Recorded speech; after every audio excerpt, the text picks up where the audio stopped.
Today I'm comparing IGA steak from Micheal's Fresh Food Market with steak from one of Melbourne's most well-known butcher chains. Throughout the video, I'll be taking you through a comprehensive price breakdown of both ribeye steaks, showcasing the simplicity of reverse CR whenever you're cooking thicker cuts, and inviting my friend into the kitchen for a blind taste test to help me crown the winner. This is a strange one for me. Really? I'm genuinely already hungry, so I think it's time for me to head out and get my hands on some steak.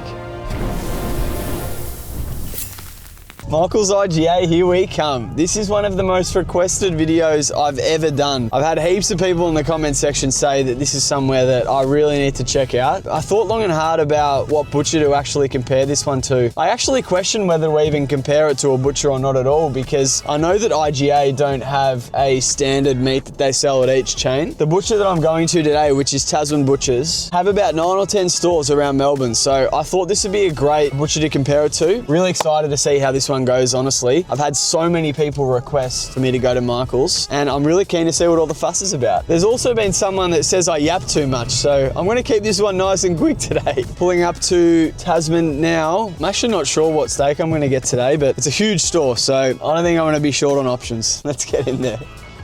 Here we are, the meat specialists. Got heaps of options and heaps of steak, which I like. Honestly, they've got some really good looking porterhouses and only $36 a kilo, which is affordable. I mean, if you look at these porterhouses, I'm sure they taste great, but if you look at the ones underneath it, the marbling is so different. They've also got some really nice looking eye fillet as well, but whoa, these ribeyes, they are looking very well marbled. Look at that. And fairly well priced as well at $43 a kilo. And look at that one. You are kidding. That's got my attention, I won't lie. I do like to go through and pick the best looking one. And thankfully all of these are quite marbled, but I'm thinking this one here might be the go, honestly. This ribeye actually looks unreal. So Micheal's, you better have some really good steak for me to choose from. I potentially should have gone to Micheal's first. It's a bit of a risk because I'm not sure if they actually sell anything like this. And hopefully they do, because if not, I'm gonna have to come back to Tasman and buy something that they have. Let's go.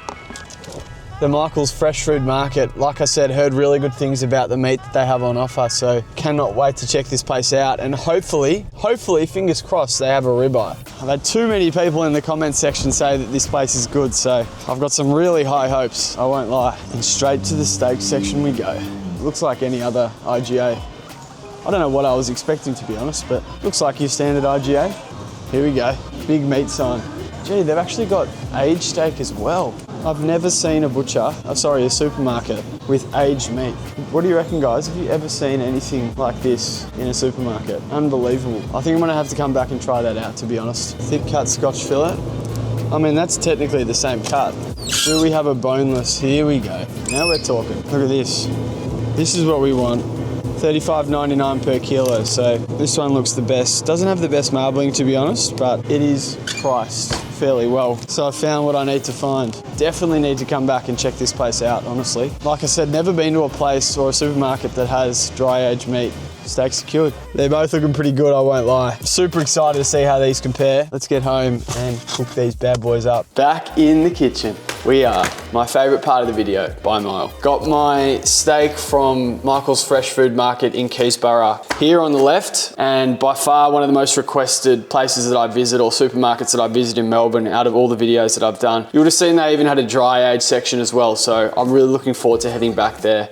And then I've got my incredibly well marbled ribeye steak from Tasman Butchers. In past videos I have weighed out these steaks, but I'm not going to do that today because the weight and the price are clearly labelled on the packaging. The steak from Micheal's Fresh Food Market, which to be honest does look inferior from a marbling perspective, weighed in at 736 grams, cost me $35.99 a kilo with a total price of $26.49, so $26.50. Whereas the steak, which like I said, is labelled premium grade for a reason. The steak from Tasman Butchers weighed in at 632 grams. That's my bad. Cost me $43.99 and had a total price of $27.80. So essentially, I have got a cheaper steak from Micheal's Fresh Food Market, but I've got almost 100 grams, just over 100 grams more. So 104 grams more for cheaper. The fact that it's so big compared to my friends at Tasman Butchers and cheaper is a clear reason for anyone in the southeast suburbs to potentially check these guys out, but definitely not complaining with either of these steaks, to be honest. I think it's time for me to stop yapping.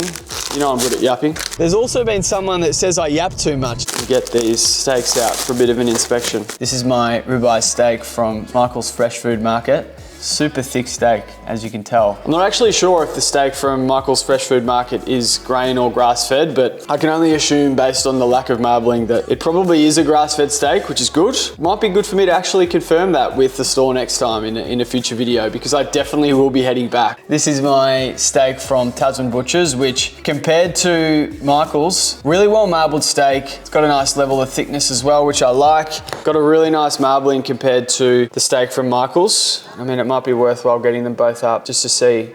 However, the quality that you're getting here from Tasman for the price is actually really good compared to some other butchers that I have been to in the past. Thankfully, in advance of today's cook, I actually thought it'd be good to pre-season these steaks before I do reverse sear them. When you've got two steaks that are this thick, a reverse sear is by far the best method to cook them. If it's thicker than 2 fingers, that's typically when I like to reverse sear it. For anyone that doesn't know what a reverse sear is, it's essentially cooking the inside of the steak without developing the crust. So once the steak is sitting in an appropriate internal temperature, all you need to do is give it a quick sear on both sides, and then you've essentially got the perfect steak. It's actually easier than cooking steak on a pan, so just keeping it simple today and keeping it in the oven just because most people have access to an oven. When steaks are thick like this, I am pretty generous with the amount of salt that I put on. Most of it will be absorbed, and then in advance of the cook, I like to get it on one of these, which I don't even know if you can see, but essentially it's a plate with a rack over it, and that essentially ensures that the steak doesn't rest in its own moisture when you put it in the fridge.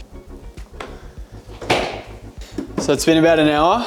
These steaks are ready to be cooked. What I'm going to use is a meter probe, which, yeah, here it is. I should have looked for this before I started, but I don't always come too prepared for these videos. Try to keep it fairly relaxed. If you don't have a probe, one of these is fine. You're just going to have to monitor the temperature of the cook. I really highly recommend getting something like this, at least, at an absolute minimum. If you are cooking 2 steaks at once, I like to add the probe into the thinnest steak. If you've got a steak with an overly developed fat cap and you've got a probe that's sticking in, it's going to be really hard to cook this on the side. So I like to add this in against the grain. That also avoids a big gaping hole whenever I cut it open. So this actually connects to your phone. So yeah, you can just see that would have loaded there. I'll put this up on the little screen. So you can see that it's sitting in an internal temperature of 9 degrees. So all you got to do is go tap to set up cook, beef, ribeye, cooking it in the oven. I like to aim for like 54 degrees Celsius. And then all you got to do is start the cook.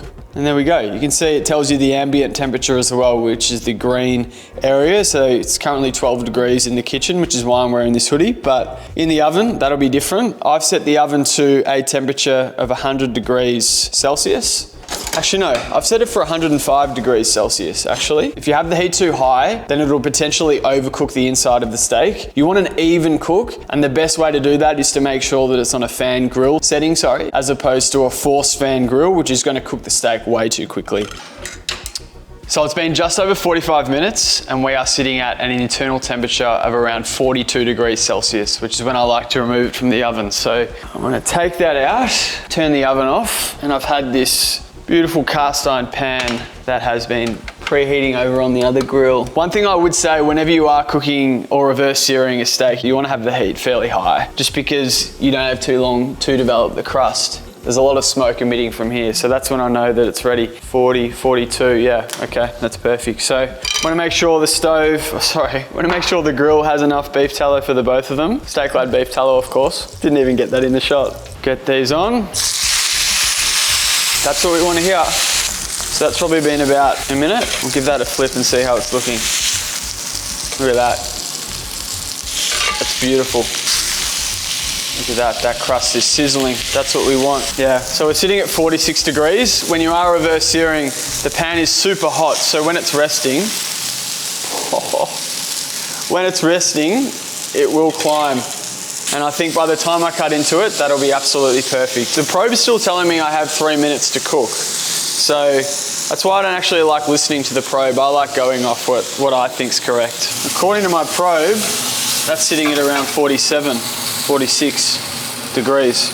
It's probably been about an extra minute, this one. Once I've rested these steaks, hopefully they're sitting at around 53 degrees Celsius or 54 degrees Celsius, which is just how I like them. Given the cook that they've had, they're still gonna cook when they're resting. So I like to give them at least a 10 to 15 minute rest just to make sure that they're perfect by the time I cut it open. We've got our beautiful steak from Micheal's here, which has obviously been resting for just a slightly bit longer. Hopefully this is a perfect cook after all the tips I just gave.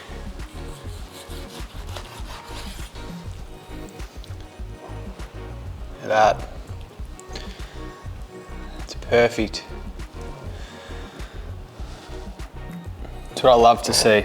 That's actually not the steak from Micheal's, by the way. That's my bad. This is actually the steak from Micheal's, and that was the one from Tasman. This was slightly bit thicker, this one from Micheal's.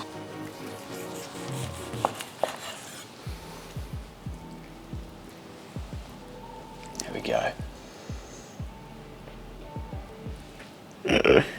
I love to see it. I've got my steak from Tasman here, which is the first one I cut open. And then we've got our steak from Micheal's. So I'm gonna give them the Tasman one first. Come through. We better get 90K views again, bro.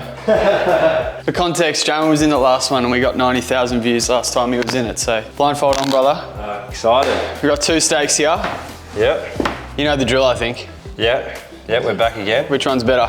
So what, am I allowed to ask what cut of steak it is? 2 ribeyes. 2 ribeyes. Okay. 2 ribeyes, yeah. Cool. So yeah, you're just gonna tell me which one's better. Okay. Okay. So that was number 1? That was number 1, yeah. Give you number 2. Deep thinking. It's like I can see the math numbers coming from your head. All right. So this is a strange one for me. Really? So the first bite I had on steak number 1, I preferred that to the first bite on steak number 2. Okay. I thought the steak number 2 was a bit more chewier. They both taste awesome. And then when it came to the cap, you know, like that fatty flavor. Yeah. Yeah. So I got that on that first one. Okay, I'll give you another bit. This is like a similar bit of the first bit. All right, yeah, that's the cap on number 1? Yeah, correct. Okay, yeah, so that changes what I was about to say. So overall, steak number 1 is the winner. I reckon that the steak number 2 was more chewier. Steak number 1 was more tender. But yeah, the flavor was awesome on both. But yeah, I would definitely say number 1, definitely more tender. Okay, let me see. Yeah. You can take the blindfold off. Blindfold off now. They're both cooked exactly the same.